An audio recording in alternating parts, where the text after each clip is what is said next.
Les nutritionnistes internet là, c'est quoi votre problème au juste? Non mais, c'est quoi votre problème? À force d'éduquer les gens, vous commencez à les rendre parano avec la bouffe, il faut arrêter ça. Hein.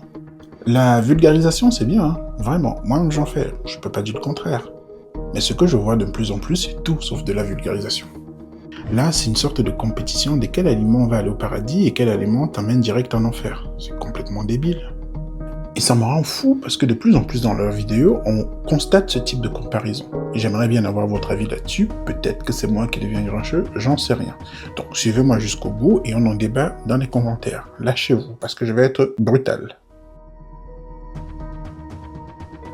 Le premier déclic, c'était un médecin nutritionniste sur Instagram qui, pendant 3 bonnes minutes, nous comparait la patate douce et la pomme de terre, à coup d'arguments scientifiques bien bétons qui nous expliquent comment entre les deux il y a une différence de cuisson, l'un contient plus de fibres que d'autres, l'autre est plus sucré, bref, de telle manière qu'à la fin de la vidéo, on donne l'impression que vous devriez choisir un camp. Team patate douce, team pomme de terre. Pommes de terre et patates douces, que choisir? En fait, toutes les deux appartiennent à la famille des féculents. La patate douce a quand même des qualités supplémentaires par rapport à la pomme de terre. Quelles sont-elles? D'abord, elle est 2 fois moins calorique. En effet, elle contient 2 fois moins d'amidon, donc de glucides. On va compter 50 calories pour 100 grammes, là il y a plus que 100 grammes, et 80 calories pour 100 grammes avec la pomme de terre. Ensuite, la patate douce, elle contient plus d'eau, des fibres, et elle se cuit beaucoup plus rapidement que la pomme de terre. Il suffit de 10 minutes de cuisson à ébullition pour qu'elle soit cuite. La pomme de terre, il faut le double. Et vous savez que plus on cuit l'amidon, plus son index glycémique est élevé. Donc, l'index glycémique de la patate douce est plus bas, donc l'énergie se diffuse plus lentement, et c'est meilleur pour nous que celui de la pomme de terre. Mais pas que. Vous avez remarqué que la chair de la patate douce est orangée, elle est magnifique, et en fait c'est dû à sa richesse en bêta-carotène, qui est une vitamine très antioxydante. Alors il y a aussi du magnésium, du potassium. Bref, à choisir entre les deux, la patate douce, très bien, excellente alternative, mais honnêtement faites-vous plaisir, variez, tout simplement. Et quand nous, consommateurs, on regarde cette vidéo et qu'on a fait notre choix,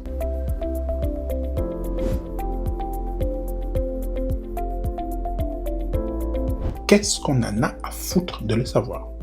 Répondez-moi, je suis curieux. Qu'est-ce que ça vous apporte réellement? Spoiler alerte, dans les deux cas, c'est une patate. Le deuxième déclic, c'était en début de semaine, un nutritionniste qui réagissait à la vidéo d'une de ses consoeurs, qui dézinguait au passage, sinon c'est pas drôle, sur la nocivité de l'huile de palme par rapport aux autres huiles. Et là encore, un grand renfort d'études scientifiques. L'huile de palme, on la diabolise depuis des années alors que c'est un véritable or rouge autant en Afrique qu'en Asie. Les ONG dénoncent la déforestation, les médias pointent du doigt les acides gras trans, sauf que ce que l'on oublie de vous dire, c'est que ce n'est pas l'huile de palme le problème, c'est ce que l'industrie en a fait. Car la vraie huile de palme brute est riche en caroténoïdes, qui est un précurseur de la vitamine A. Elle est riche en tocotriénol, qui est une forme rare de vitamine E, qui est très antioxydante. Est-ce que l'huile de palme brute est de l'or rouge excellent pour la santé selon la science? Je suis obligé de vous parler de cette personne de façon globale pour poser le contexte de la vidéo. Étant fermement contre le harcèlement en ligne, s'il vous plaît, je vous demanderai sincèrement de ne pas aller ni vous moquer d'elle, ni l'insulter, ni l'attaquer, que ce soit chez elle ou chez moi. Je ne sais pas si c'est volontaire ou non, mais elle omet de citer le principal défaut de l'huile de palme, à savoir sa composition en acide gras. Pour 100 g d'huile de palme, il y a 43,5 g d'acide palmitique. Et c'est un acide gras saturé. Non seulement c'est énorme pour une matière grasse tout court, mais en plus c'est un des pires pour la santé cardiovasculaire. Pour vous donner un ordre d'idée, on va prendre le beurre. Sa consommation excessive est indiscutablement liée à une hausse de la mortalité et il contient pour 100 g seulement la moitié d'acide palmitique de ce qu'on retrouve dans de l'huile de palme. C'est pas un peu de vitamine E ou des bêta-carotènes qui vont compenser ça. Pire, elle va même jusqu'à dire que les oméga 6 dans l'huile de tournesol seraient un danger car pro-inflammatoire. Alors que toutes les méta-analyses à ce sujet pointent dans la direction exactement inverse. Une consommation régulière d'huile riche en oméga 6 est un facteur protecteur contre les maladies cardiovasculaires et l'inflammation. Moi, ma question, c'est une chose. L'huile de palme, admettons qu'elle soit pas bonne, on fait quoi? On n'en consomme plus? Si oui, dans ce cas-là, ne consommez plus rien, parce qu'une étude scientifique sur la nocivité de l'eau, je peux vous la trouver, avec tous les pesticides et tous les PFAS que l'eau aujourd'hui du robinet contient. Je suis désolé, elle n'est pas bonne pour la santé, point barre. Et qu'est-ce qu'on fait? On ne boit plus de l'eau parce qu'il y a une étude scientifique qui a dit qu'il y avait des pesticides et autres? Répondez-moi, je suis curieux, franchement, je veux savoir. Les aliments dans le monde, il y en a une pléthore. Au Cameroun, par exemple, on mange des aliments qu'en Russie, ils ne verront jamais de leur vie et vice-versa. Et c'est très bien ainsi. Et la plupart de ces aliments ne sont même pas étudiés scientifiquement.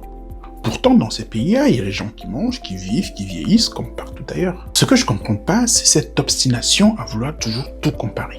Les aliments, on a vu, il y en a plusieurs. Le but donc de l'alimentation, c'est d'équilibrer tout ça. C'est pas d'ériger un aliment comme étant le Saint Graal. Je prends l'exemple. L'œuf étant l'aliment parfait par excellence, d'après les nutritionnistes. L'huile de palme, attention, il ne faut pas y toucher. Maintenant, si j'ai envie de faire cuire mon omelette avec de l'huile de palme, qu'est-ce que je fais? Parce que oui, je n'ai peut-être pas les moyens de m'acheter le Saint Graal d'huile d'olive. Je n'ai que l'huile de palme à ma disposition. Je ne mange pas mon œuf, mon omelette, parce que j'ai pas d'huile d'olive. Et j'ai comme la vague impression qu'ils oublient quelque chose de très important. Les nutritionnistes d'internet, là, écoutez-moi bien. Il faudra que vous introduisiez dans votre réflexion que cela vous plaise ou que cela ne vous plaise pas, on s'en balèque. La nutrition est devenue aujourd'hui et d'abord une source de plaisir qui fait partie intégrante de notre santé mentale. Des TCA, ça existe et c'est pas pour rien. Donc, évitez de nous emmerder avec vos comparaisons à 2 balles. Les gens n'aiment pas cette phrase, mais c'est la vérité. On va tous mourir de quelque chose. Donc, si vous trouvez votre bonheur dans la bouffe, profite. Si tu as envie de manger un burger, un héros, un chip, une blanquette, assois-toi. Tu bouffes correctement et bien. Tu te lèches les doigts à la fin si tu veux. Mais tout ce qu'on te demande, c'est de pratiquer une activité physique, voire sportive, c'est encore mieux, de manière régulière, de doser un peu sur la quantité et la fréquence et de régulièrement voir ton médecin pour un bilan médical pour ajuster si jamais tu es en train de dériver. Mais c'est tout. Fatiguez pas les gens.